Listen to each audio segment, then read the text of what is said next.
explaining where we stand with the construction of the global health risk. So I work for the GEM Foundation. The GEM Foundation is a non-profit foundation based in Italy. It's a public-private partnership. And so we receive funds from public and private organizations. Some of them are represented here, like Singapore, Munich Re, AIR, Willis Towers Watson, the Tower Earthquake Model. The global earthquake model is finishing at the end of 2018 the second implementation phase, and one of the fundamental goals of this second implementation phase is the construction of an earthquake global hazard and risk model. So my presentation is focused on explaining to you the way we are building this global hazard model, and partly on giving you an example of how we are working on the risk side. First of all, I'm going to introduce you to the concept of the global hazard model done by GEM, and which are in particular the strategies that are possible for building a global earthquake hazard model. There are essentially two ways. The first one is to develop the model, the entire model, within a single organization. You take 5 experts, you close them in a room for 3 years, and you tell them that they cannot go out of that room until when they will give you a model. That's a possibility. The second possibility is instead to take an approach that is more inclusive. So it's trying to leverage from everything is produced by a large community that is actually quite active at the global level. And so the second option is basically what has been followed within a project called Global Seismic Hazard Assessment Program, led by Domenico Giardini. This is a project that was completed at the end of the 90s, and they created probably the most famous global hazard model so far available. This approach is also the same one that we decided to follow for the construction of the GEM global hazard model. And which are the advantages and disadvantages of this approach? Because clearly, as every methodology has a pros and cons. Certainly, the disadvantage, the main disadvantage is that this approach of combining various models developed by different entities, different projects, different organizations, is a collection of models not necessarily uniform in terms of the methodology, the quality of the data sets used for the creation of the models. But there are also a number of advantages of this approach. And which are these advantages? That using a mosaic approach, we can take the best of what have been produced at regional or local level, national level.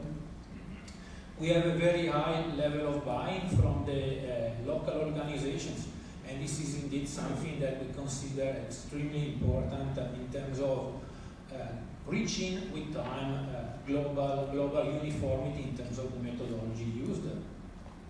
It's the best option that is available for a risk assessment, because as I said earlier on, in this way we are always using the best information that is publicly accessible. And if we work in terms of a community, this is also the best way to help bridging the knowledge gaps, helping the communities, especially the ones in the developing countries, in getting speed in developing models and knowing what to do, where to focus, where to place most of the efforts. So this is the seismic hazard maps that was developed within the GSHAP project. And clearly, in our effort, we wanted to learn as much as possible from past experience. And which are the pros and cons, again, of the GSHAP initiative? GSHAP was an outstanding achievement from a technical and scientific point of view, and I think that GSHAP helped a lot also the catastrophe community in taking models particularly for areas where the availability of models is not as common as for well-developed countries. It involved a very large community, and so this again was a way to educate and to introduce people, particularly in developing areas to the most recent methodologies for seismic hazard assessment.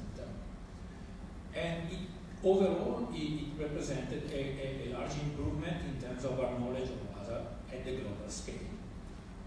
The disadvantages, which is where we wanted to actually put our efforts in order to improve, are, in our opinion, the fact that GSHAT was mostly a static model, essentially a map actually, and it had a limited reproducibility.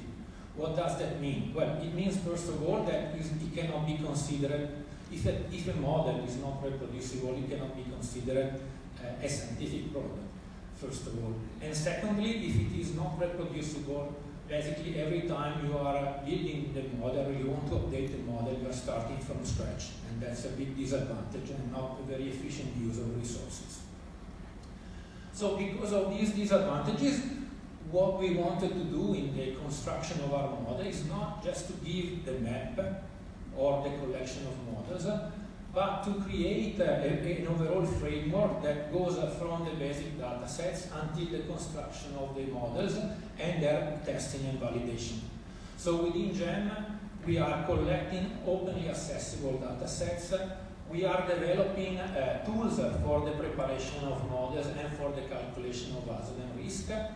We are collecting the various openly accessible models, and we are learning from these models in order to understand how well they perform.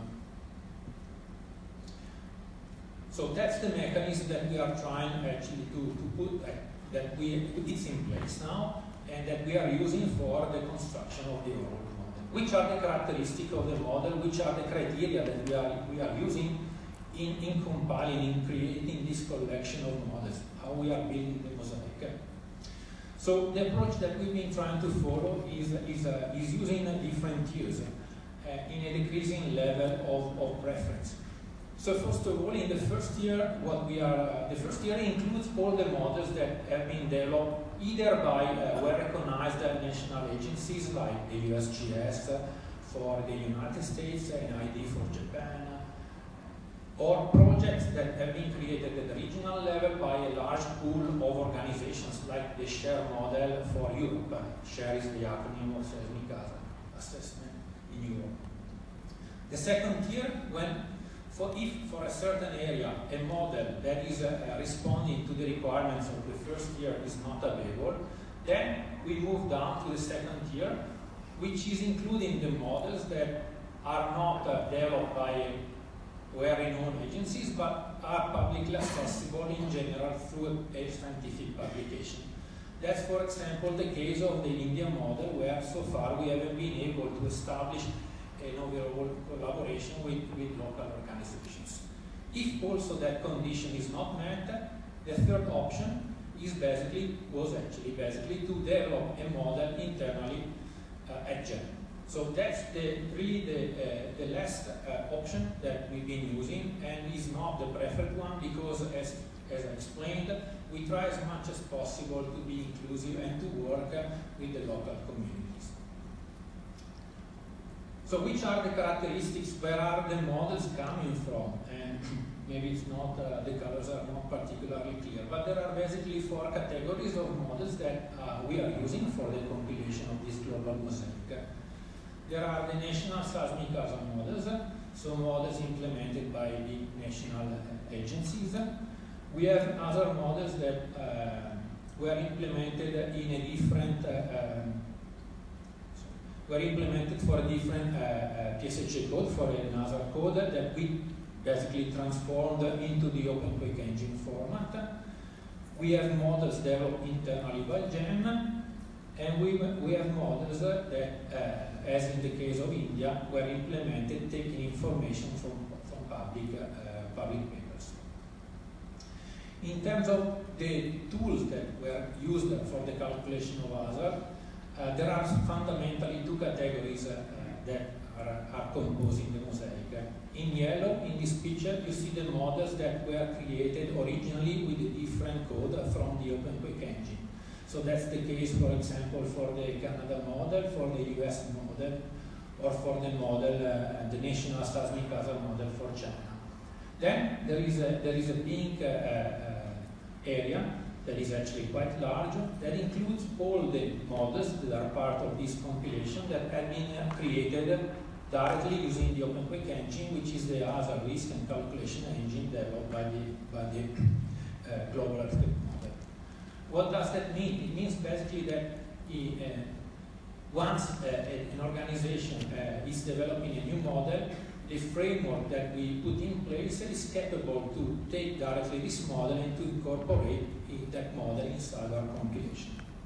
And so this is an advantage, of course, because in this way we can make sure that the model is constantly updated and is including all the most recent models that are publicly accessible at the global scale. If we focus on Asia, in Asia probably is the continent that is the one that is explaining in the most, in the clearest way the concept of the mosaic. Here you can see every area in that picture is basically showing you one model, and so here probably the concept of the mosaic is quite clear. And we have a variety of models developed by different organizations and following different typologies of projects. We have models like the one for the Middle East or for Central Asia, which are what we call regional models, so models developed by a pool of organizations. We have a number of models that are national models, like the model for Japan, the model for China, the one for Taiwan, the one for Indonesia. And we have a minority of models like the one for Northern Eurasia that was developed within the Joint Secretariat, within the seismic hazard team. Some examples of models, particularly I'm focusing on the most recent ones that have been added to the mosaic compilation. This is the National Seismic Hazard Model for China, the most recent version that was released in 2015. This is a model that was implemented into the OpenQuake engine within a collaboration between GEM and the China Earthquake Administration. This is very recent work that was completed actually at the end of June, thanks to a young scientist that worked with us at the GEM Secretariat at porting this model into the OpenQuake engine format. The second example is the one for continental Southeast Asia. In this case, we have a couple of models that were developed by two leading scientists. In one case, a scientist based at the Earth Observatory in Singapore, and the other one a scientist working at Maidol University in Taiwan. In both cases, there has been an attempt to engage as much as possible other scientists working in other countries. Also to emphasize the fact that in most of these models, there have been a lot of effort in trying to update the basic data sets used for constructing the model, and in particular in trying to collect more and more information about faults, which is an information that was not used at all in previous models, such as the ones developed within the GSHA project. A third example is the National Seismic Hazard Model for Indonesia. In this case, it's a model that was developed with the OpenQuake engine, and I would say that this is also a very big effort because it was also emphasized in one of the previous presentations. The amount of information that is entering into this new model is remarkable. Moving to the risk modeling, I'm showing you just one example that is focusing on China, and I'm giving you a very synthetic example of the process that we follow in building the risk component of our model. Well, first of all, I think it's important to emphasize the fact that contrary to the approach that we've been following in constructing the hazard component, in the risk component, the GEM Secretariat had a more prominent role in guiding the construction of the models. And the process that we've been following has been more focused at the single nations rather than on regions, as we've been doing in some cases for the hazard modeling. So the approach for building the risk model is initially to basically create the mapping scheme. In this case for China, we've been doing an extensive analysis of the different building typologies, and we've been creating a number of building classes, in this case about 53 building classes. For this classification, we are using a standard taxonomy, that is the GEM taxonomy. Basically, in this way, we have a classification that is applied uniformly in every part of the world, and so is giving, again, the possibility of having a more homogenized view about the exposure database that we are building at the global scale. For each one of these 53 categories, we are developing damage functions and consequence functions. And of course, for these building categories, we are using different mapping schemes depending on the information that is available at the local level. Usually we are trying as much as possible to use the various administrative levels that are available, going to the most detailed one. This is an example of the residential exposure database that we currently have for China. And this is an example of the corresponding losses obtained by combining the other model that I've been showing you previously and the information that we have for the calculation of risk. That's my last slide. This is basically the status of where we are with the construction of the other model. As you can see, the coverage is almost complete at the global level. There is still a lot of work to do because we have still a number of things that we want to check and to improve, but we are on track in having this first release of the global hazard and risk model by the end of this year. Thank you. Thank you so much, Dr. Rani. Thank you. Hi, either way.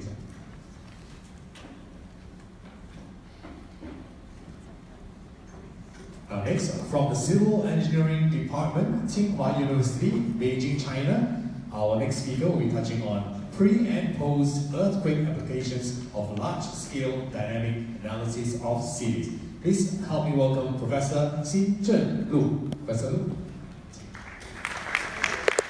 Damage to the buildings in the city area. So, firstly, we are talking about the name of my presentation, that is the large-scale dynamic analysis of cities. So what it means? So if you are a civil engineering student, you go to the college, and the supervisor will tell you, okay, we learn the structural dynamics. So you put the ground motion, we solve the structural dynamics equation, then we can get the response of the building. So this is for a single building. So if you do it again, but you do it for not on a single building, but for thousands or maybe millions of buildings, that is a large-scale dynamic analysis of cities. So it's definition. Then how we do the work? How we do the dynamic analysis of cities? Actually, the critical thing is that we need to build up the buildings, each of the buildings in a city scale, so that we can improve the ground motion and get the response of the building. So the advantage of this technology is that it strictly follows the fundamental of structural dynamics, and structural dynamics is fundamental of our earthquake engineering. And because this method can consider the different features of buildings, of different buildings, and also different ground motions, so it can accurately represent the difference with the different characteristics. So I here give you an example. So about 2 years ago, we get a very challenging question. That is, we have a very big earthquake about 300 years ago near to the suburban area of Beijing with a magnitude of 8. So people ask me, could you tell me what the earthquake will happen if this earthquake come again for today's CBD area? So here we see the Beijing CBD area. It's full of tall buildings, so it's a very big earthquake, come to so many tall buildings. How can we get the damage prediction? Have you ever had you have this kind of fatigue curve for these 200 or 300 buildings? No, so that we need to find some other solution. So so that is our solution. So we built the structural model for each of the buildings in the total CBD area.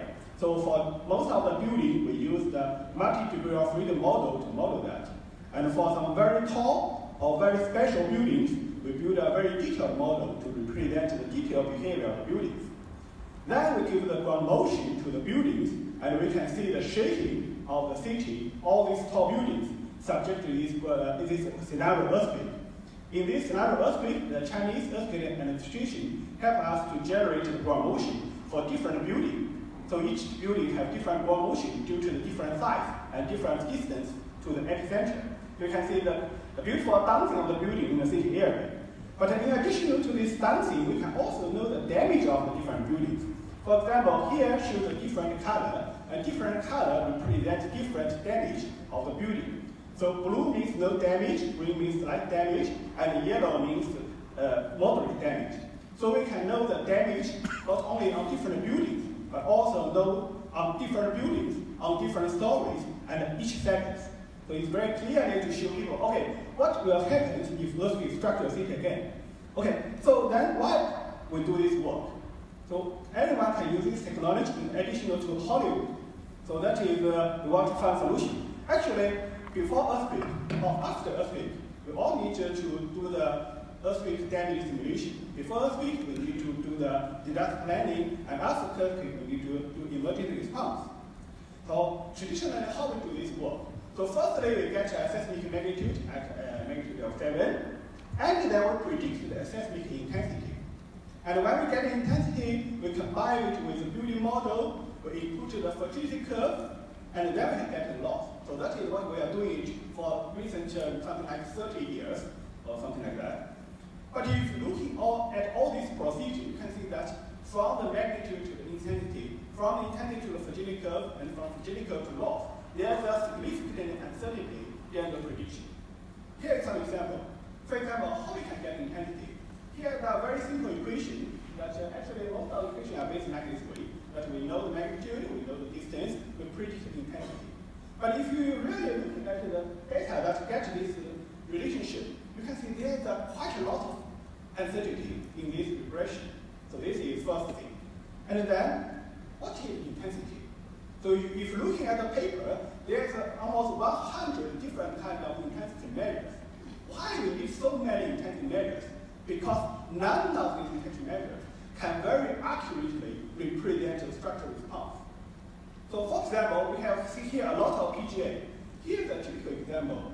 In 2011, there is an earthquake in Japan, and we get an earthquake record with a PGA of 2.9 G.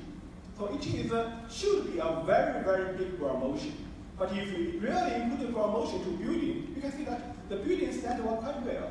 There's a very slight damage to the building.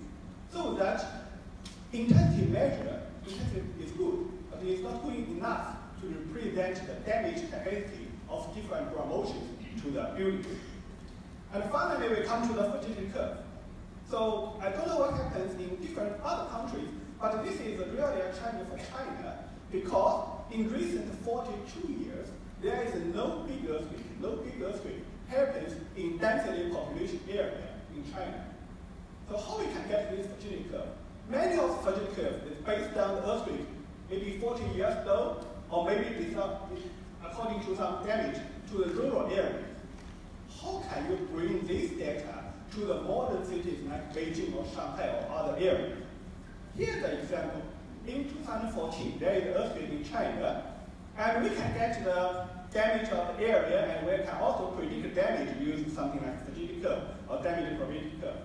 We can see that for different kind of building, the prediction and real damage have significant difference. Why that happens? Because actually that we don't have sufficient data to get a very good fertility curve for modern Chinese buildings. So this is the problem. So how we can solve the problem? We said, okay, we can try different ways. For example, if after the earthquake, we will need to do the emergency response. And we have very, very advanced sensor system. We can use this sensor network to get real ground motion. This is the real recording event, so it determines age. And before the earthquake, now we have very good seismology scientists, and we can give a very good real propagation simulation. So we can get a better prediction, not on the intensity, but on the whole time history of ground motion. And then we have the building, we put the entire ground history into the building, and we can get response. And this is very important in that because we use a dynamic simulation, we can not only get the displacement or damage, we can get all the physical information we need. We can get the drift, we can get the displacement, we can get the acceleration. So we can use all this data to predict the secondary disaster and use it for urban planning and emergency response. So here is the fundamental idea. Firstly, we have earthquake. We can have the reported ground motion. We can also use some new technology to simulate the whole three-dimensional ground motion propagation in the sites. And with this all ground motion, we solve the structure dynamics. We put the entire ground motion record to the building. And this is the most accurate way to represent the response of building because it follows the structural dynamics.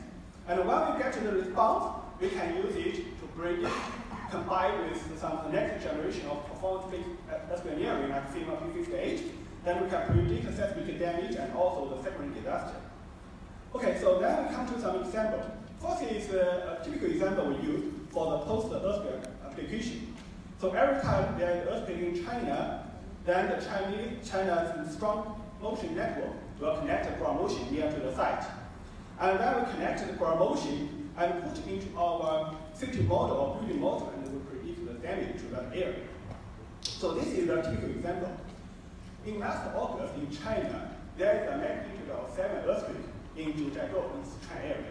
So because we all know that a magnitude of 7 earthquake is not a small thing. So after the earthquake, there is a lot of concern. Some agencies give a prediction that after this earthquake, hundreds of people will die and tens of thousands buildings will fall. This is their prediction. Yeah, but after that earthquake, I get a phone call saying, okay, Professor Lu, please cancel all your agenda tomorrow and you need to prepare to go to the site. But the next day I need to fly to the United States. So okay, so please wait a while, I can do it, we can check the result. So after 2 hours, after 3 hours, after earthquake, we get ground motion, and when we get ground motion, we use 2 hours to do the analysis. And here is the report we give. This is ground motion we get. The analysis is given 5 hours after earthquake, and this is the damage prediction. We predict the result is that this earthquake has a very small possibility to induce the collapse of building. So when we release the report, even myself is a little bit nervous about that.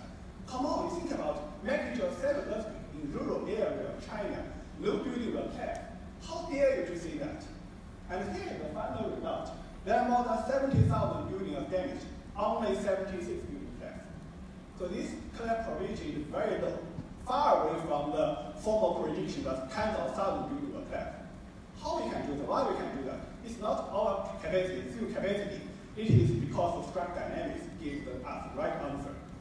So this is we've done in recent 2 years. Every time after earthquake, we get ground motion, and generally in 2 hours we can give the report and release, help them to make a decision.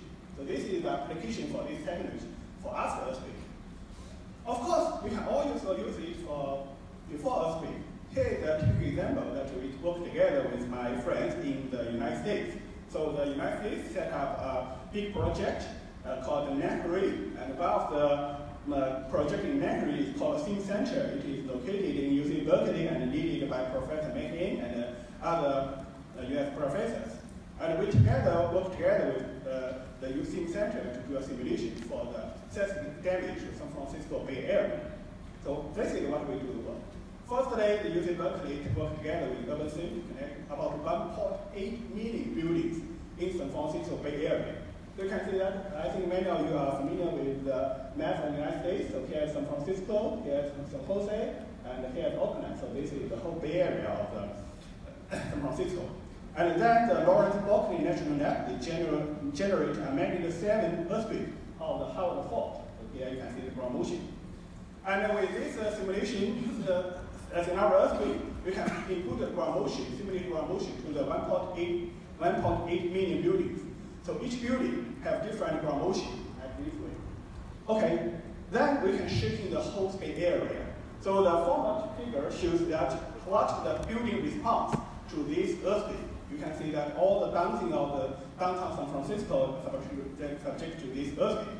And lower shows that the fire following earthquake with this scenario. So you can see that it is a very clearly shows the damage and fire to different situations. Of course, in addition to this simulation, we can also predict the damage. So the left figure shows the loss ratio of different buildings subject to this earthquake. And the right one, we output these EPA engineering demand parameters and put it into FEMA P58. Then we can predict the repair time and other things. You can see that this is the repair time of different buildings. So you can see we're also talking a lot about resilience. So here we can see the function loss, and here we can see the recovery time. So this methodology can create quite a lot of information for our seismic research. And in addition to that, this technology also we used quite a lot in China, like Beijing, Taiyuan, Beichan, Tangshan, and Xi'an, and all these cities. So the total population have enjoyed this technology, some kind of population of Spain, about 40 million people. So I have two examples. The first example is for the Beijing Secondary Administration Center. So Beijing city is too crowded. So the people want to move, the government want to move the people out of cities, so they build a new administration center. So this will be a very important part of Beijing. But when they move there, they want to know about the seismic damage to that area, so we do a simulation. And with the simulation for the building damage, and after our simulation, they changed the design of the hospital to be base isolated, because otherwise there will be no hospital to be functional after earthquake. Here is another interesting example. This is the original planning, so there will be a potential fire, and here will be the office of the mayor. So when we show the figure to the mayor is very nervous about that. So he changed the planning, so he put all this potential fire far away from his office. So of course, that it is a very difficult one, but you can see that these people are really using results to improve their planning. And another example is in Xiong'an district. So China wants to build a new city about 100 kilometers south of Beijing, and it's a new city for millions of people.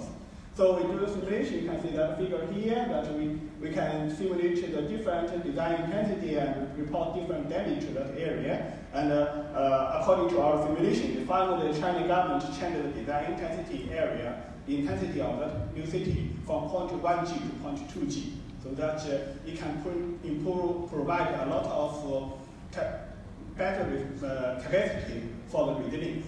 So that is what we have done. So finally, I come to the conclusion that, of course, that we know that this is a new technology, but I just think that why we cannot try some new technology.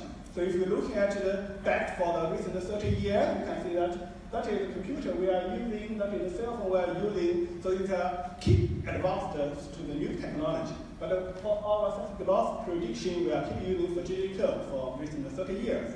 So why we only rely on this one? Why should we try something new to have some new outcomes? So that is my conclusion, that I think the large-scale dynamic analysis of cities is accurate, efficient, and realistic. And if you want to know more details of this technology, you can refer to this small book and give all the details, all the equations, because I think this is a very long day, so many of them are very tired. I don't show any physical equation or mathematics here, but you can go to reference this in this book. So that's all my presentation. Thank you very much. Thank you so much, Professor Lu. Thank you. Thank you very much.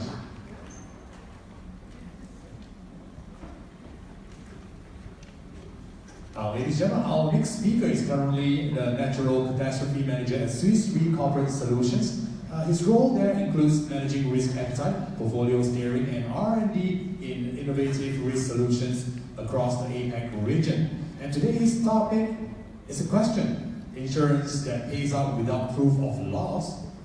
Please help me welcome Dr. Alexander Pu. Dr. Pu. Thanks, Professor Khan, for the invite today. And our database that shows the protection gap in the APAC region, right? So the red line there really is just the 10-year moving average, which shows total economic losses. And you can see, obviously, there's a widening protection gap versus the black line, which is insured losses. So it's, I think there have been a lot of hypotheses as to why this gap is increasing.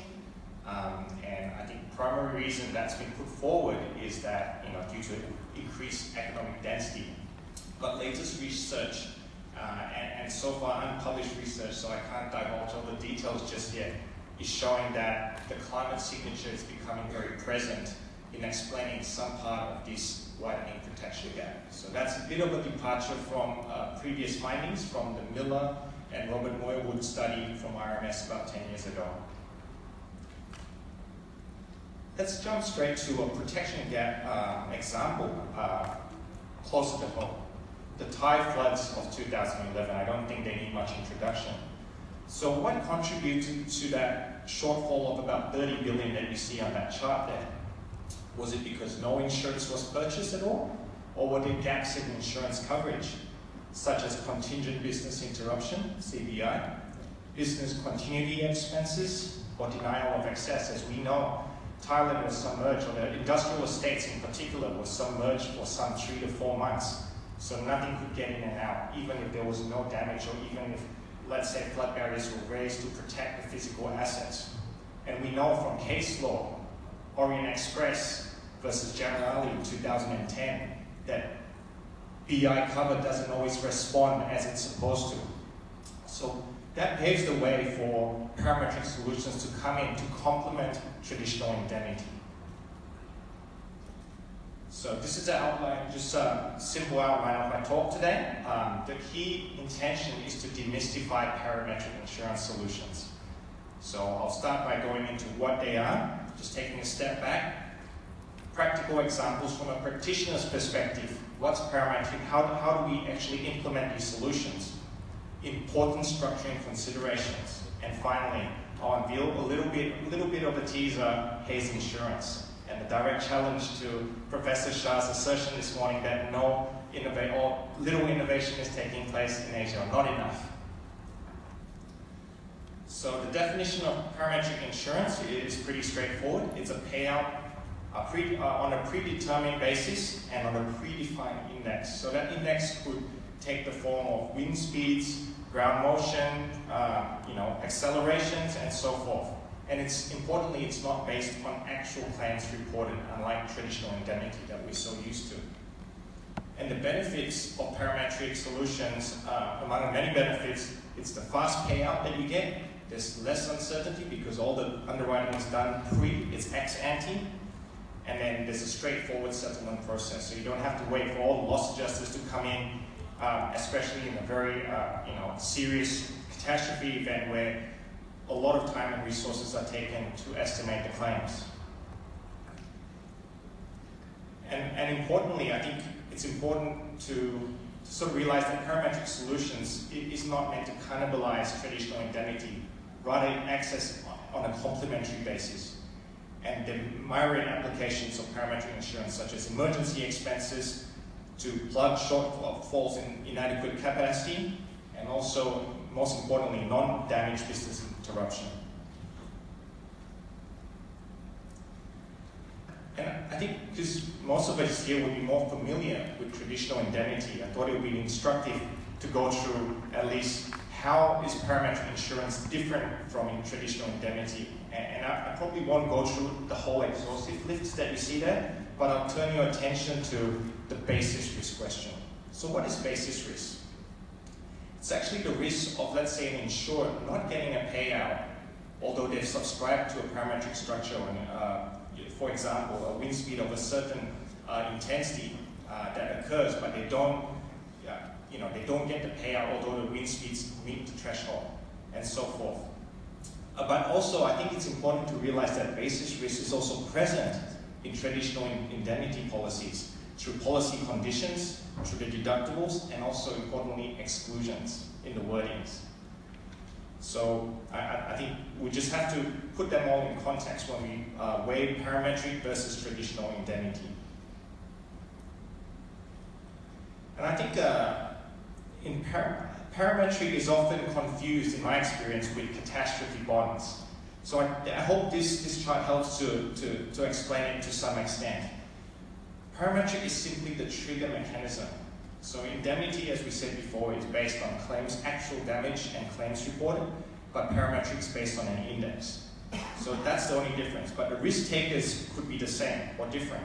So the risk taker for indemnity could be either traditional reinsurers or insurers or the capital markets, right? So that's the ILS fault. And it's the same with parametric.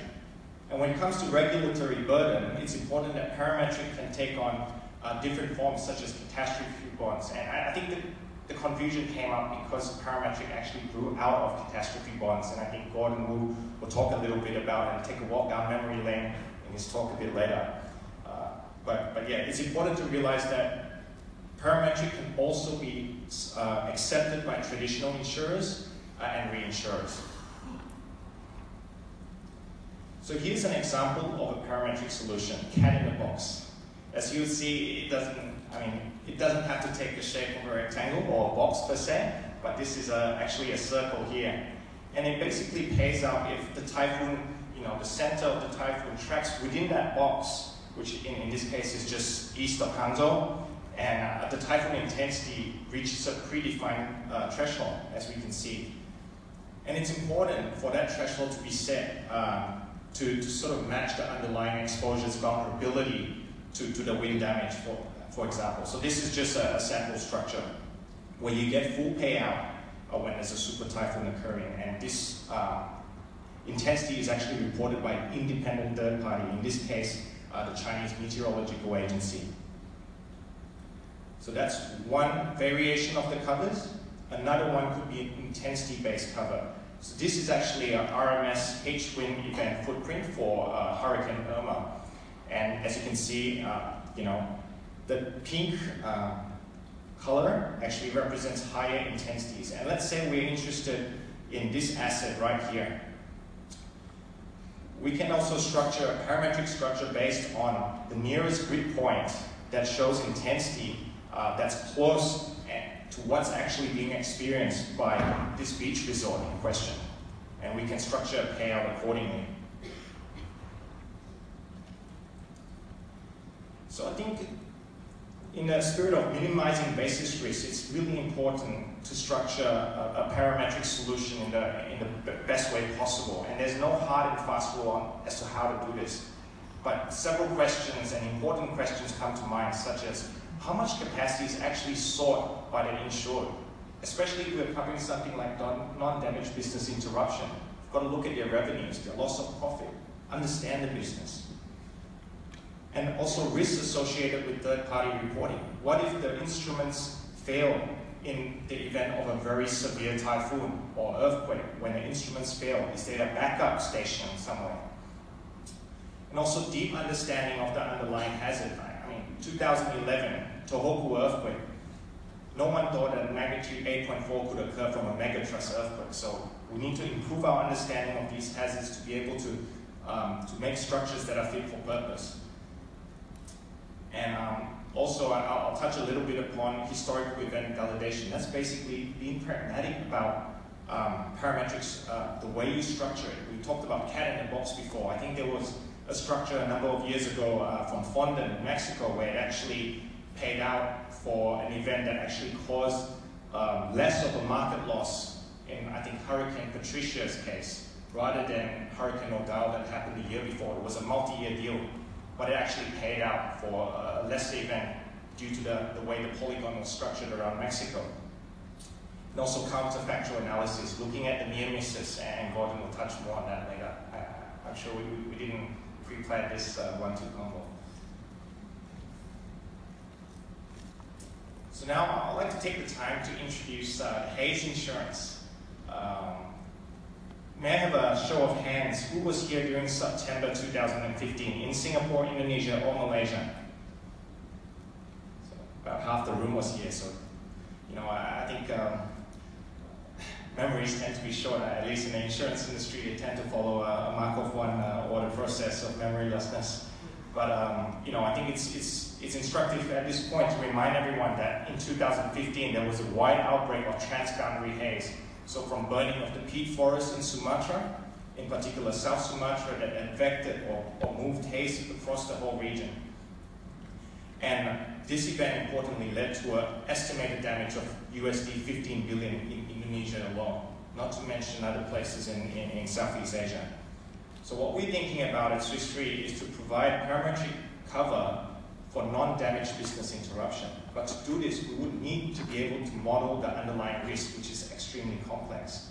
And to help us through that journey, we actually partnered up with an atmospheric group at the John Paulson Applied Science department at Harvard University. So in particular, we are looking to extend, to better understand the underlying risk phenomenon, just like our earthquake experts were doing earlier.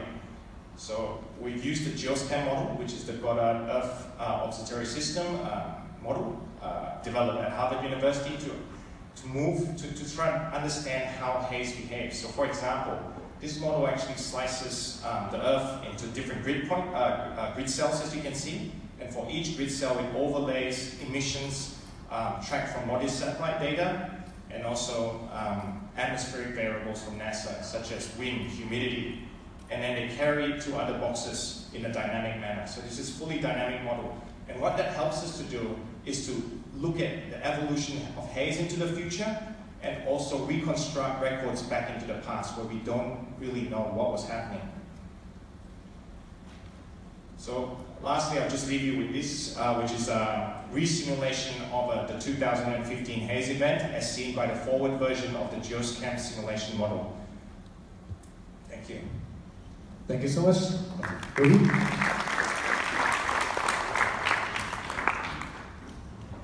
Now, last speaker for today, on the topic of protection gap for indirect business interruption, please help me welcome Dr. Gordon Wu, Professor of Risk Management Solutions, London, UK.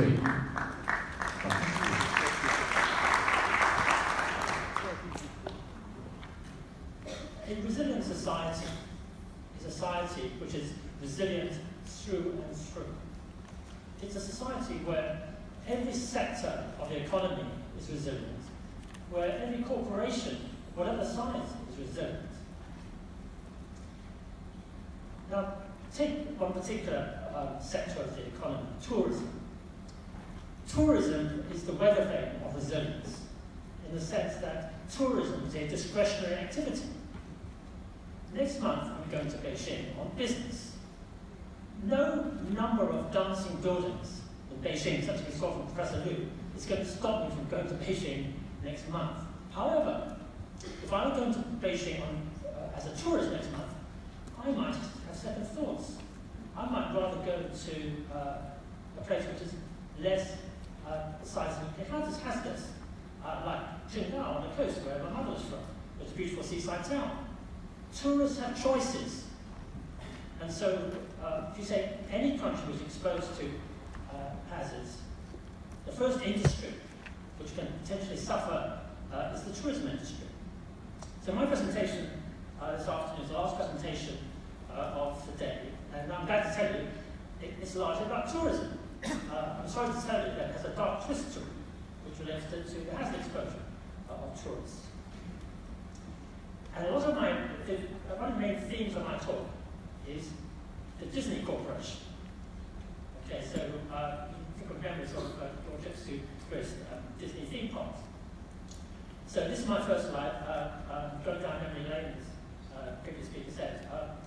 Turning the clock back almost 20 years to concentric ring, which was one of the first cat bonds ever issued, which was issued as a protection for indirect business interruption for a Tokyo earthquake.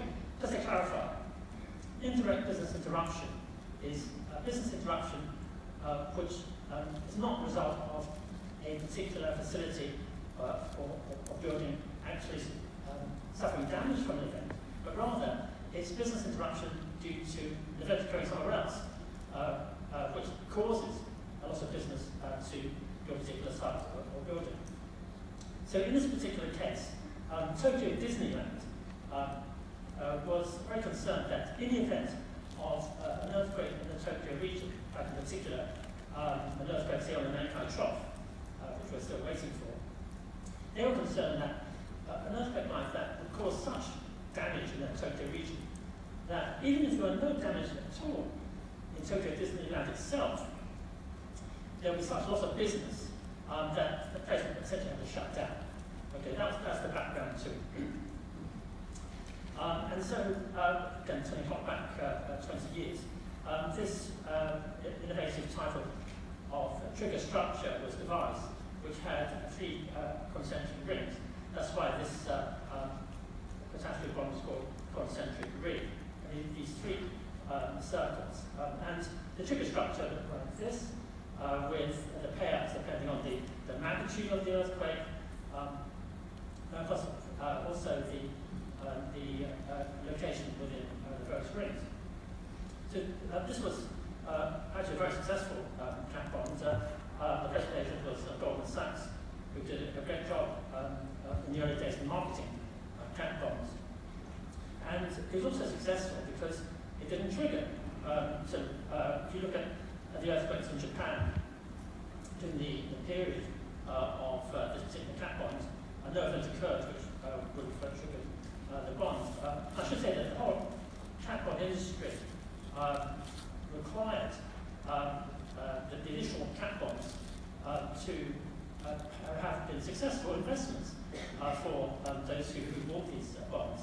And one can say that all the early cat bonds issued were in fact very well structured, and the risk analysis was very well undertaken, so that the investors gained confidence in the hazard assessment. Now, if we just take a leaf out of the concentric leaf book, we can consider other types of parametric trigger which involve different zones. They don't have to be concentric circles. So you can have an exclusion zone, some restricted access zone, and some peripheral zone as well. Now, when you talk about resilience, it can't be just resilience against earthquake or windstorm. It's got to be against all natural hazards. And if you're talking about resilience, it's got to be not just natural threats, but also man-made threats. It's in part of my talk to come, I'm going to include reference to some other types of threats apart from natural hazards. So this is a slide related to the Zika virus, which is a mosquito-borne virus. And in Florida, they had different warning zones, which were drawn up by the authorities. So there's the area around Miami itself, and which is the red zone, and the outer areas, the yellow zone. And the very designation of these warning zones gave the idea to some people in financial markets to devise some kind of parametric trigger for the instance of an event like a Zika virus occurring. Staying in Florida, and staying with Hurricane Irma, which you heard about in the previous presentation, I think most people are aware of the fact that Hurricane Irma was a near miss in the sense that at one point he was heading pretty much straight from Miami, and thinking again of Disney, it would have made a pretty much a direct hit in Disney World in Orlando, Florida as well. Fortunately, the track veered west, and so did not make a direct hit on Miami nor Orlando. If you take Disney World in Orlando, in fact it was only closed for a few days, which is really a remarkably short time given how severe the hurricane was. However, if the hurricane had continued on this particular track and had barreled into Orlando, then potentially Disney World could have been closed for many weeks. Obviously, the United Kingdom is a great tourist resort in Florida. Another city which is one of the great tourist centres of the world is Paris. And in 2015, there was a major attack in Paris, which involved 6 restaurants, a theatre, and the Stade de France soccer stadium. So in this slide here, we have La Belle Équipe, where those who were dining on a terrace outside were gunned down. But there's collateral damage from the nearby Japanese restaurant, which, although it wasn't attacked, had stayed closed as well. One of the most remarkable aspects of the economic loss from the terrorism in Paris was the effect on Disneyland. That Euro Disney is not a very successful part of the Disney franchise. It actually ran up a loss of nearly 900 million euros in 2016. So visitor numbers fell by 10%, and revenues were down 7%. In fact, if you take Paris as a whole, the impact was really quite staggering. That there were 1 million fewer visitors, and 750 million euro loss. So this was a major problem for the French economy. And as I said at the start, that tourism is a discretionary activity. You don't have to go to Paris. If you're a Japanese or Russian or Italian or Chinese tourist, you don't have to go to Paris. And in fact, what happened in 2016 was that instead of going to places which had quite a lot of terrorism, like Tunisia or Turkey or France, tourists went to Greece or Italy instead.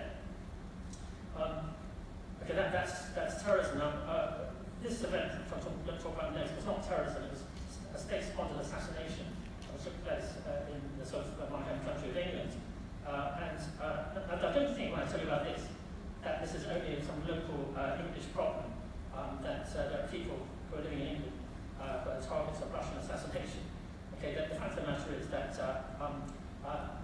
at Kuala Lumpur airport, the half-brother of Kim Jong-un was assassinated with a nerve agent, VX.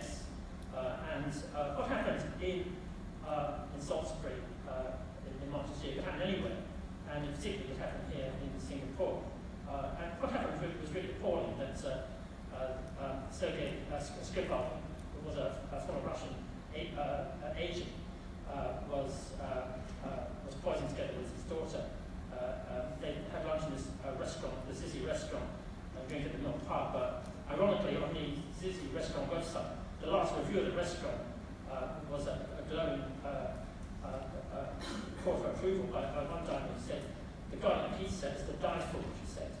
Unfortunately, almost too true, that was. And there were companies standing in front of the old Mill Pub. That was on the 10th of June. Had I known a few weeks later that 2 local people would have been poisoned by Novichok, I would have been smiling in that picture. That this is an astonishing turn of events, that 3 months after this attack, that the poison still existed in Salisbury, which poisoned people. And even today, it's not clear exactly how long it will be before Salisbury returns to normal. So the distance interruption from this will be massive. Now, this is a chemical weapon. I'm going to now turn to what's called nature's biological weapon, which is infectious disease. I'm going to talk about SARS, which caused a huge amount of business disruption here in Singapore. It started off in Hong Kong at this hotel here called the Metro Park Hotel. I'm drawing your attention to this, the Metro Park Hotel, because in the annals of infectious disease, the hotel in Hong Kong where the disease started was called the Metropole Hotel.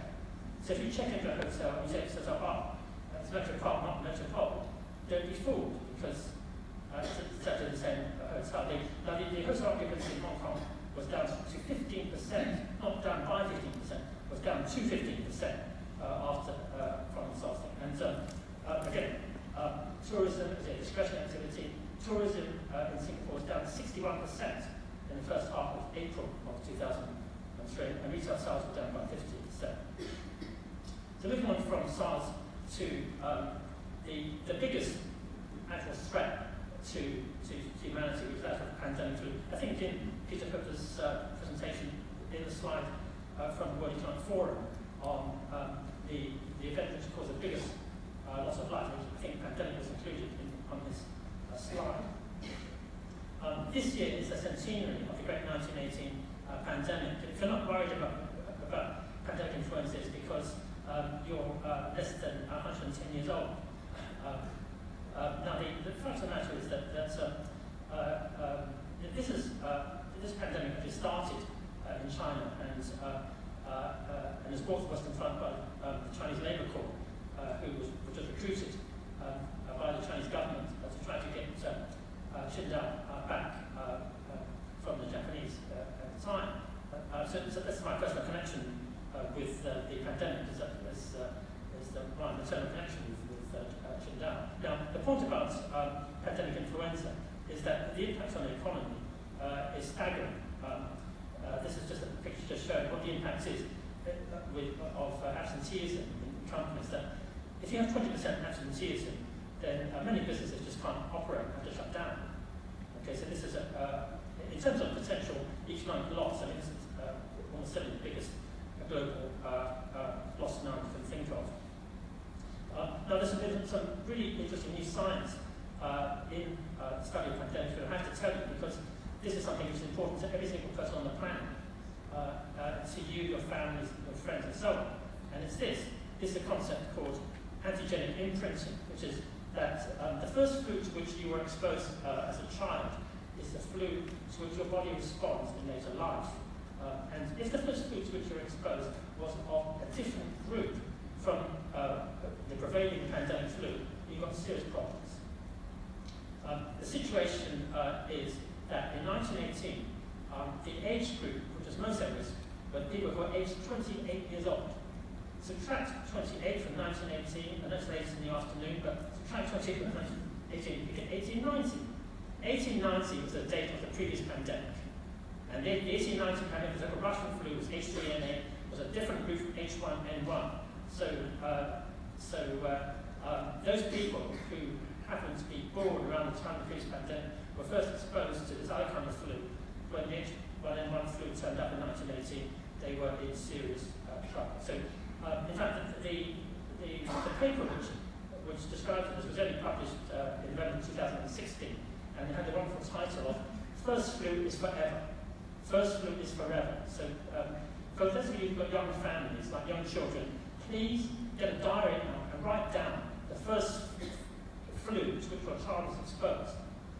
He or she needs to know this in later life.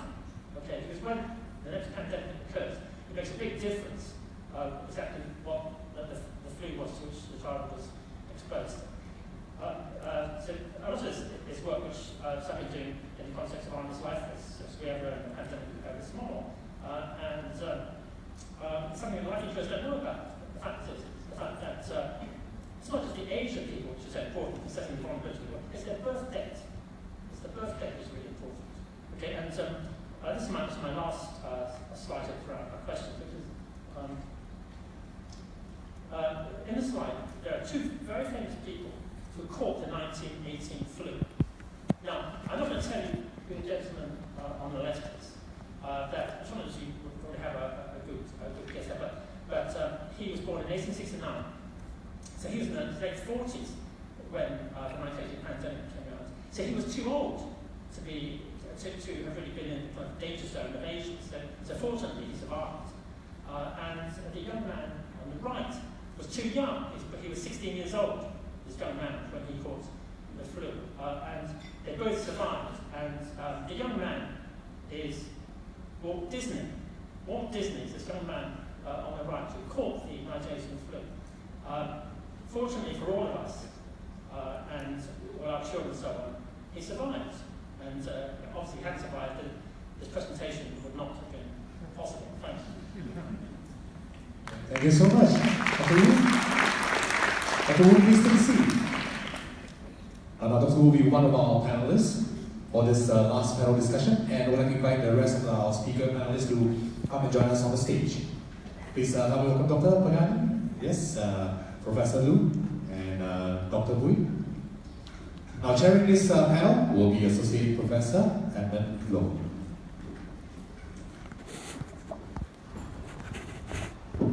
Problem? Panel is yours. Thank you. And I do thank the speakers for keeping to time because it's now coming to the end of a rather long day. So we have a rather different session for this last session, going from Dr. Bakini's talk on the progress of GEM, 10 years of effort, to Professor Lu from Tsinghua University in terms of the very impressive, very detailed modeling of cities that are responsible earthquakes, to Dr. Pui's presentation, including the very intriguing topic of haze as a sort of protection there, as well as talk about the rule in terms of counterfactual analysis and in terms of the business interruptions. So before I open the floor for questions, I would like to invite the speakers to, if you have any pressing questions for each other in terms of the talks presented.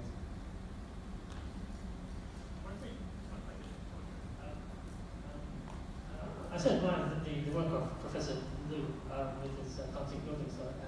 And so I think what is very interesting is to think of in what ways this kind of new technology, which extends dynamic analysis from just a few buildings to the whole city. Just wondering how this could be applied in the financial sector in terms of possible new types of risk transfer. Like in particular, like the model loss. Okay, because the whole principle of model loss is that even in the absence of knowing what the actual loss was, that you can have a particular model and you can base the payout on what the model says corresponding to a particular, say, earthquake at the center and magnitude. And it seems to me that the sophistication of the kind of modeling that we're able to do on such a large scale would be very useful for some kind of model loss risk transfer. So you could, maybe you'd like to comment on that yourself, but in principle, it does open up a whole new avenue for model loss. So, for example, you could have a trigger which depends on the model number of collapsed buildings. Okay, because no other technique for modeling number of collapsed buildings is anything like the resolution of what you've been showing us. So, what is it by way of suggesting you can talk to people in the sort of financial community to see how your kind of modeling could be used. So in particular, I was very interested in your application to the Bay Area, for the Hayward Fault. So I can imagine there being some kind of model loss risk transfer for East Bay, for example, where the trigger will depend on the number of actual model number of collapsed buildings. So I don't know what you'd like to comment on that. So anyway, that may I not get your point very clearly, but I think that the output of the result is still highly rely on the resolution of the model. That just means that our methodology can go to the different building scale, but how you can identify the difference among different buildings depending on the quality of every building the estimation. So that is one thing. Even for the case, I think that for the Bay Area case. Can I just ask one question, which you didn't actually explain? So, if you take that Bay Area simulation, what data did you actually use for the individual structures in that model? What data did you use? Actually, that we require 6 parameters. Fundamentally, we use 6 parameters for each building. So that the structure type, the construction year. So we know structure type, of course, important. Construction year, we can go back to which kind of code we design following, the age and the story, so we can know the dynamic property of the building. We need to then know the functionality or occupant of the building. We can know the mass, the unity mass of the building, and we also need to know the area of the building of the result. So this is the fundamental data we need. Maybe on that note, Marco, can you comment a little bit on the China exposure model in terms of the exposure level, like solve method schemes and so on? There's probably detail in terms of the characteristics. Yeah, it is, and we've been struggling a lot in finding the information to build that. But I think that one of the key elements that came out by building this exposure database was of course the difficulty of finding information, but most of all of keeping this information updated, because in China the growth is so rapid that keeping the exposure database updated is really a challenge. It's really a challenge.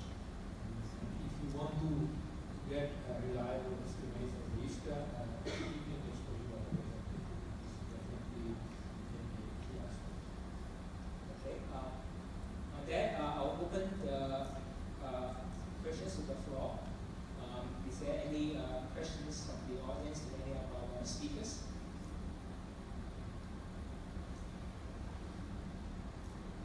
guess it's getting in towards the end of the day, so people are getting a little tired. Okay, TC, yes.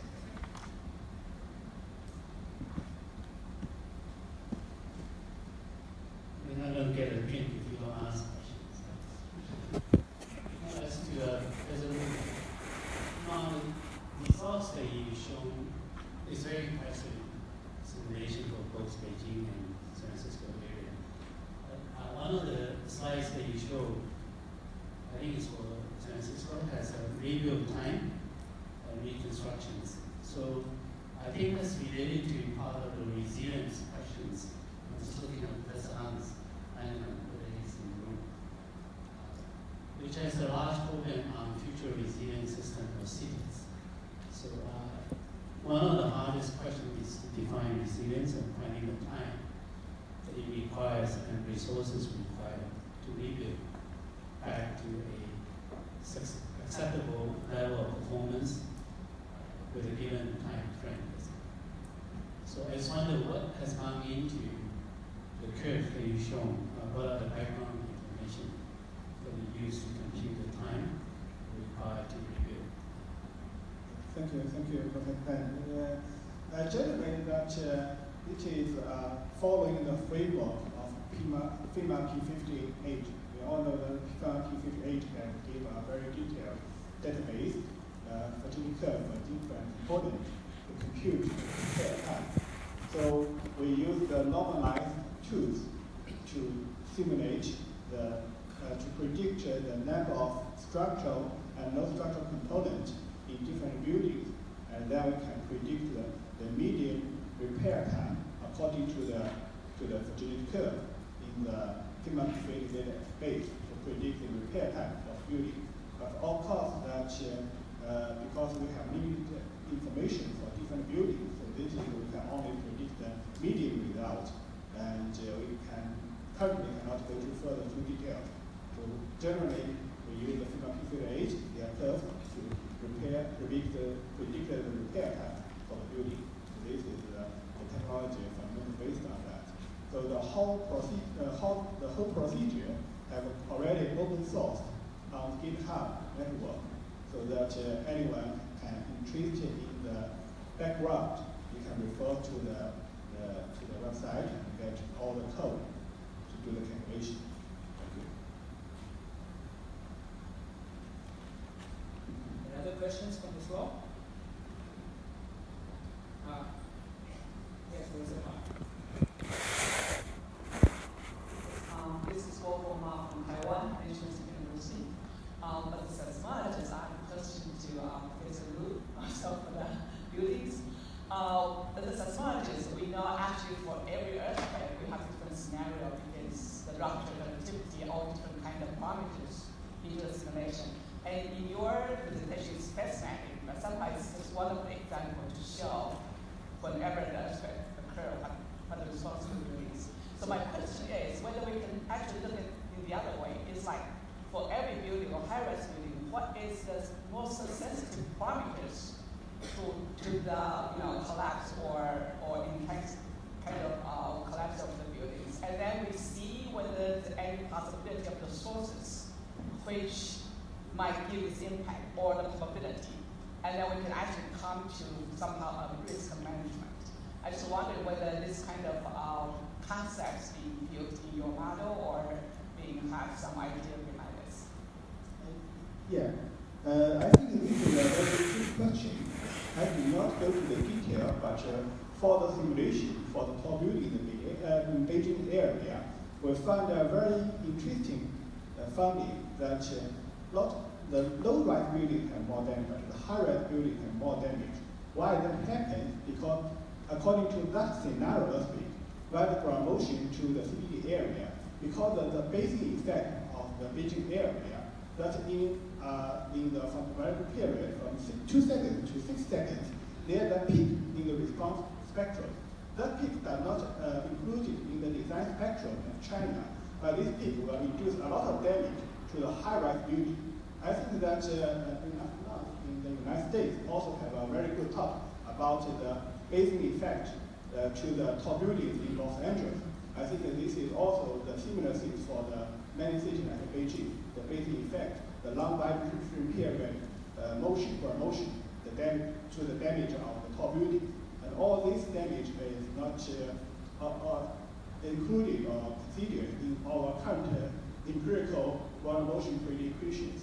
So I think this gives the contribution to our better prediction for the damage for the tall building in that area. So in a conclusion that for this case, the long vibrant period ground motion, supposing a long period ground motion can more damage to the tall building. And it's very important for this large city with a very deep basin. That's my conclusion. Thank you. Any other question? Oh, Lauren? Yes. If I could ask another scientific question to Professor Liu. So I'm doing a work in earthquake early warning. So I was very impressed with your analysis of the number of attached buildings and the few attached buildings in the analysis. So have you any idea how many lives would be saved by an early warning system in Beijing?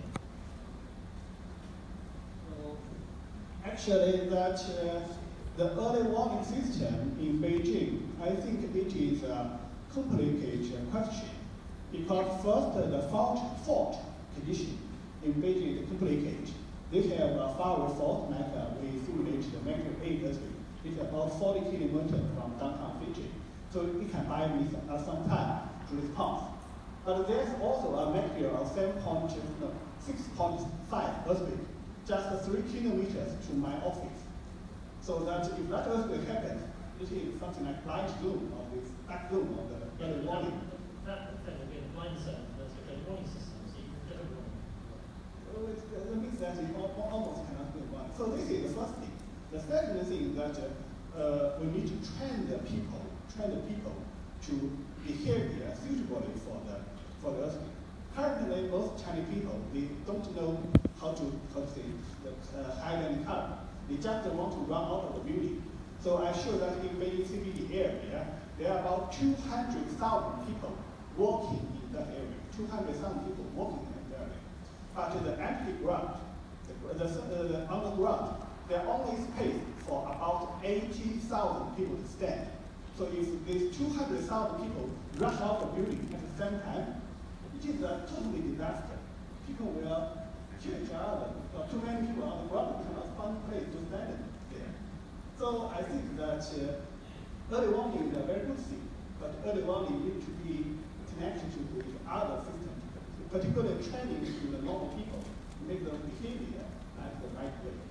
So that is my conclusion. Isn't it true that the most vulnerable buildings in Beijing are being demolished anyway to make way for new high-rise buildings? Isn't that true that in Beijing the most vulnerable buildings are being demolished to make way for new long buildings? Isn't that true in Beijing? They have some discussion that because the Chinese design code is country efficient after 1990s. So before 1990s, most of buildings have no separate design. So this is some kind of thinner buildings. So there are discussion, it's possible to demolish all these buildings and create a new one, or we need to retrofit it. And some officials may think that can we just replace these buildings so that it can also good for GDP. But I don't know if you can find the money to do the job. Because even in cheaper countries, that we have about 1/3 of buildings have no technical design. Even the office so that it is something like can hold. I don't know if you see that. Maybe I'll pose a question to Dr. Fui, not to leave you off the question answer.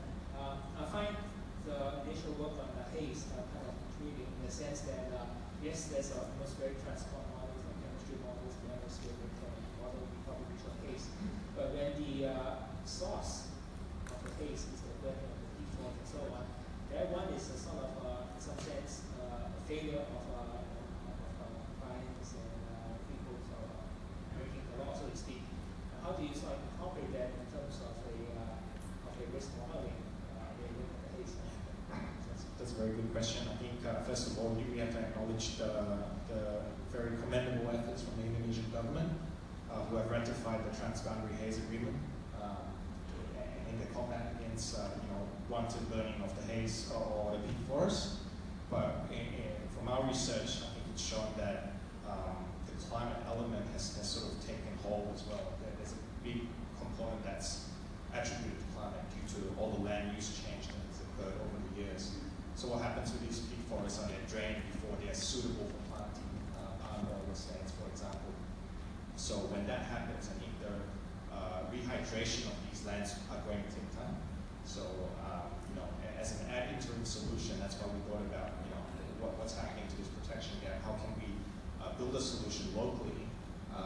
Obviously with the help from experts at Harvard and so forth and other institutions to come up with something that would be an ad interim financing and risk transfer solution. I might follow up on that. Can you envisage issues in the future, some kind of environmental categories, just related to environmental protection, whether it's air quality, pollution, water pollution, air pollution? Do you think that might be possible in the future? Yeah, I mean, one point that I probably missed while talking about parametric solutions earlier, Gordon, was that really the structuring and coming up with a solution is only limited by your imagination, really, and the needs that are out there.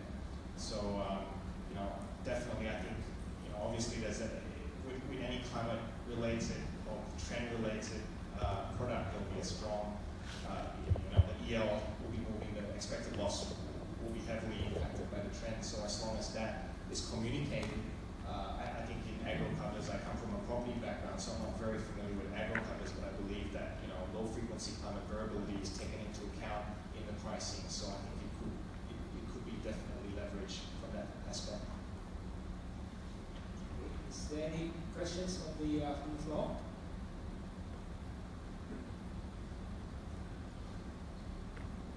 No, maybe I'll pose a question to Marco. Now that the GEM effort has been sort of almost 10+ years, right? So I'll go back to the theme of the symposium, which is sort of protecting the protection there. Can you sort of say something about what GEM has created that otherwise would not have happened? In terms of, I know I'm putting it a little bit on the spot here, but in terms of the GEM effort, it's a great public-private partnership in terms of the effort, collaboration with them.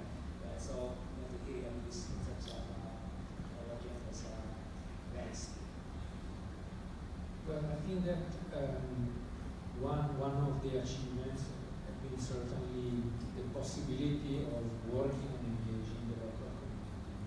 Especially during the last few years, we've been increasing our activities, our collaboration with, for example, National Geological Services for developing new other models that are used in the construction of the building codes. And that's one of the efforts that we invest in certain local resources. One other area where we are now focusing more in is trying to establish collaborations with other organizations that are working as GEM, but in other areas.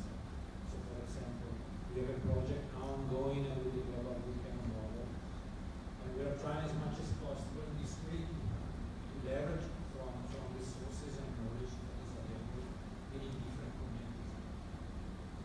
And trying to develop models that are as much as possible accessible to the entire community. Can be used for a number of applications. And this sort of reminds me of what one of the earlier speakers, I think Opium was Professor Sean Wang, who say, how do you sort of incentivize the various stakeholders, including the very important sort of public officials, who tend to have a more short-term perspective in terms of when coming to risk mitigation. Any questions from the?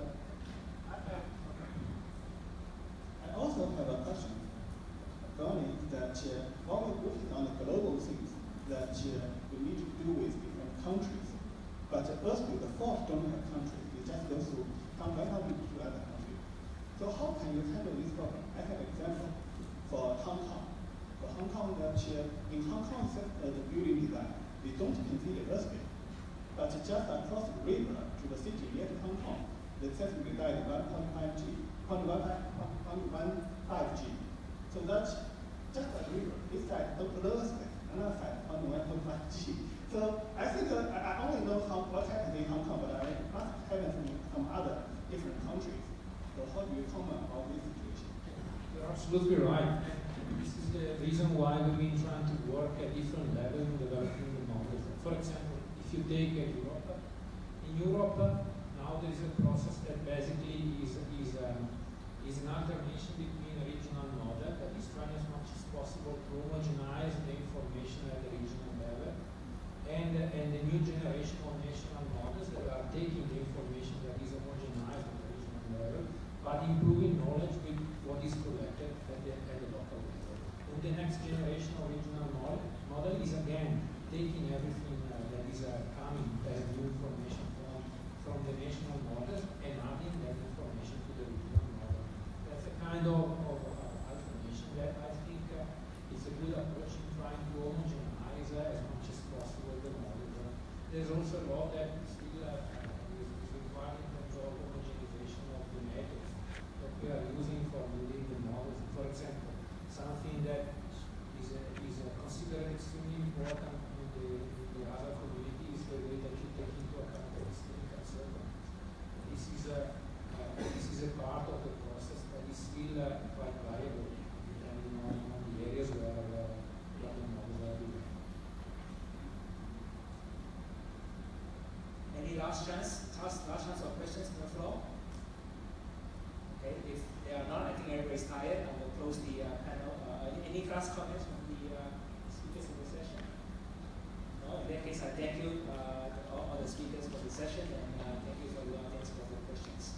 Thank you. A big round of applause for our panelists, please. But before we let our panelists go, we will have a token of appreciation we presented. And to do that presentation, please help me welcome Professor So Chen Pan.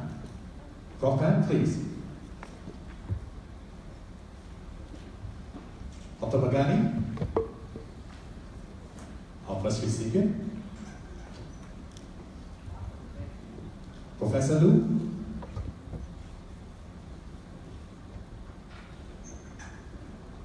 Please take a seat first. Dr. Bui, you're next.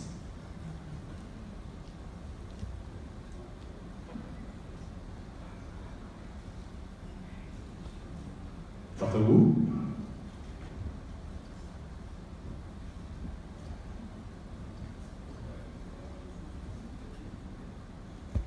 And of course, our chair, Associate Professor Lo.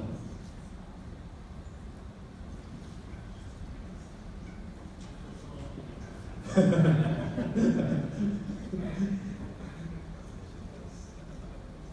now we invite the whole panel up to the front for a group photo with Prof. Pan. Right here up to the front.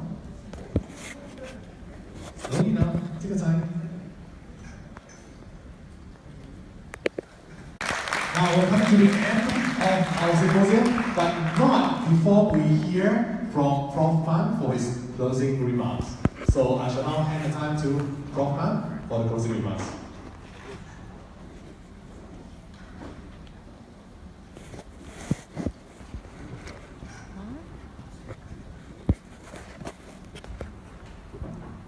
Very good evening to everybody. It started with good morning. We have sustained all day. Congratulations. I have to get my eyes together, otherwise I can't read what I wrote.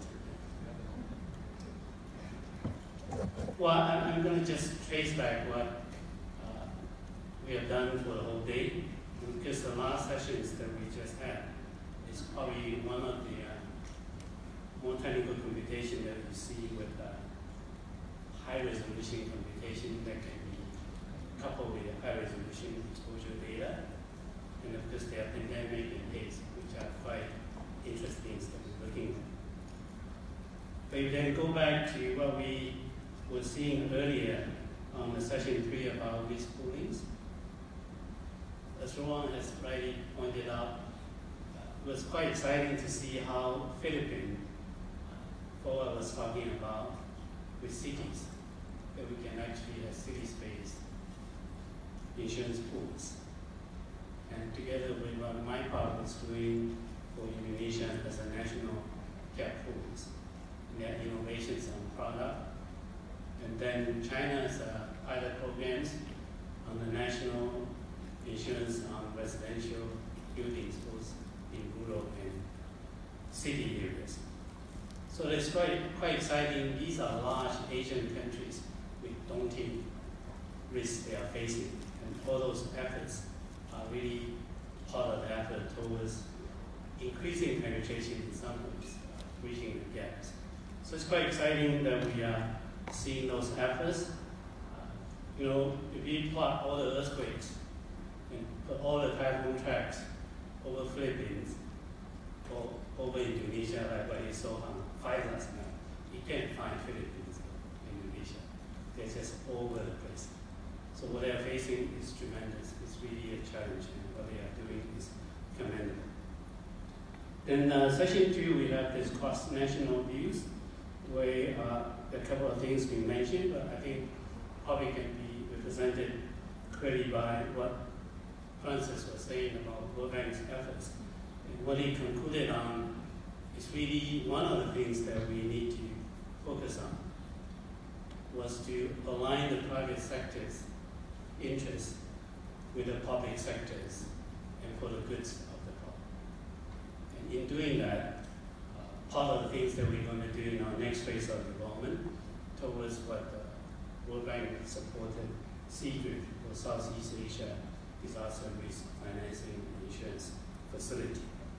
Something that we probably have to deal with the sovereign risk on a country basis first, before the connection with private insurance providers and structuring of those risk pooling and cap bonds, alternative risk transfer solutions. And what was really exciting is actually, I was absolutely surprised in the morning in the opening sessions. When I wrote to Professor Shah, Malcolm, and Rowan separately to come to speak, there was no mention other than the title itself, Closing the Protection Gap, the Challenges and Opportunities. It's so surprising that we hear what Professor Shah was pointing towards the resilience of people. At the level of resilience of people affects their, probably the risk perceptions level of what's the risk perceived, therefore the products that may be purchased. And along the line, what we're looking at then must be related to social, economic, and cultural factors. What need to be innovated in Asia, by Asia, for Asia, as coming through the resilience of people. But Malcolm was actually pointing resilience of society using New Zealand, Nepal as cases where resilience is beyond money and financial. It has a society and community together. And the measurement, he thinks, when the protection gap is closed, how the success looks like can be only measured from the people who have been affected by disaster. So that's coming quite clearly that in the process we're trying to define and understand what is the gap and the causes of the gap. How we was coming to societal resilience, seeing the insurance as a societal institutions, not merely financial instruments that typically is perceived. It's pointing to what the convergence of the coming events, what IDF is trying to do, and what IIS planning to do for the coming 2 years, where we strongly suggest Singapore could be the right platform, where convergence of the new forces may have the new opportunity to resolve what we are facing right now to help bridge the production gaps. So I think that together summarize what we have been talking and discussion and sharing today. What is the gap and the characteristic of the gap? There are more than social economic. There are policies and other factors cultures as well. Right, so with that, I want to really thank first the sponsor of the symposium. You know, we've been running this 9-10 years now. We always get different sponsors so that we could offset some of the costs from the university. So I would like to thank MyPark, who has been really our sponsors and strong supporter every time when it comes to NetCatDex and data and catastrophe data. And then more recently, Soundtech as our partner, not just on the project, but also helping us in getting a few things done in terms of the symposium. Then, of course, all of you, the symposium will not be anything exciting without participants. So I'd like to thank you all for spending your time with us. And many of you have traveled long distance to come to us. And I'll be wrong if I do not acknowledge our support. Hey guys and ladies, would you like to come here, please?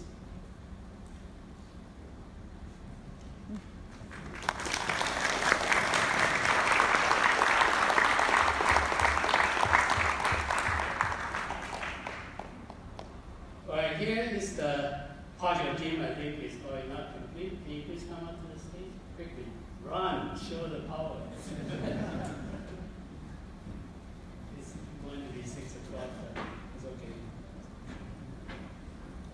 Ladies and gentlemen, here are our staff, our students, our researchers who are typically multitasking. We do everything possible together with a limited time. Thank you very much, and I invite you to put your hands together.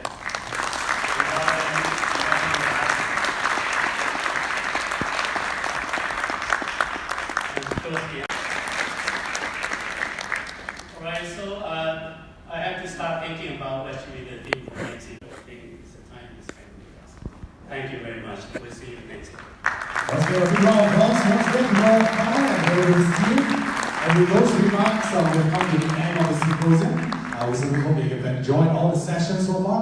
And we thank you so much for being here today and hope to see you again next year. Now, the committee has arranged a cocktail reception for all our guests, and I'd like to invite